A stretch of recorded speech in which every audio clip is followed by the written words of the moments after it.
Bonjour à toutes et à tous et merci de votre très belle fidélité. En ce mercredi des cendres, nous sommes invités à une conversion. Prendre soin de notre vie intérieure, prendre soin et nourrir notre cœur, le lieu de nos choix et de nos décisions. N'est-ce pas là un vrai défi?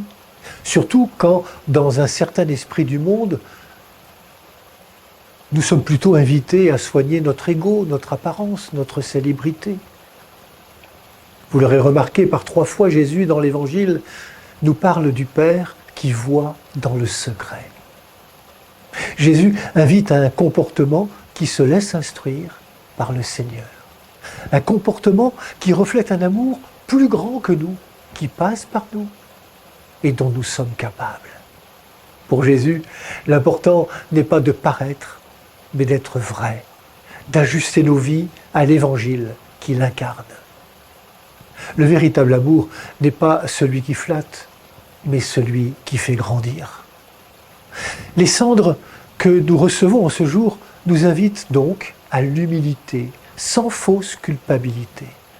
Pas une humilité qui nous humilie, qui nous dénigre, qui nous enferme dans nos faiblesses et nos médiocrités. Non, je veux parler d'une humilité qui nous invite à soigner notre relation à Dieu, notre relation aux autres, notre relation à soi, notre relation à la planète, notre maison commune. Ces cendres ne sont pas là pour étouffer nos vies, mais bien comme un terreau d'où peut jaillir le meilleur de chacune et chacun d'entre nous. Prenons ce temps du carême comme un temps offert pour renaître de nos cendres. Un temps pour découvrir que nous sommes aimés et capables d'aimer, capables d'allumer dans nos vies un brasier incroyable de paix, de justice, de joie, de compassion, de pardon, de service. Prenons ce carême comme un temps d'enfantement d'où peuvent naître la vie, la joie, le don. Dépoussiérons notre vie de ce qui l'encombre inutilement. Rechargeons nos batteries au feu de l'Esprit Saint, toujours nouveau. Elle est là, la conversion à laquelle nous sommes invités. Une conversion personnelle qui peut déboucher sur la transformation de notre société, de notre planète. Un de mes amis capucins écrivait « C'est du fond des cœurs que naît toujours la guerre.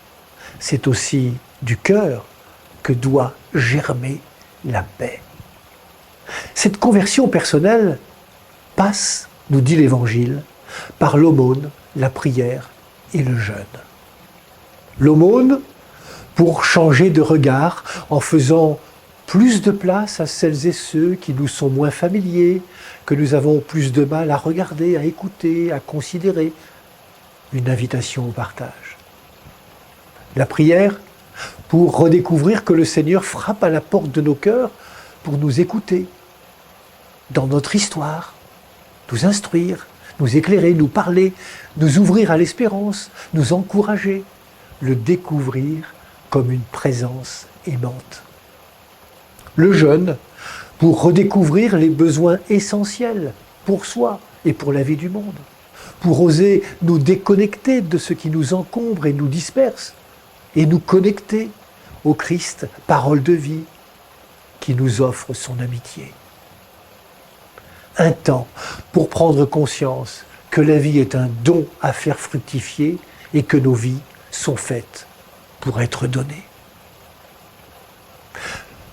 Bon carême à toutes et à tous. Prenez bien soin de vous et des autres.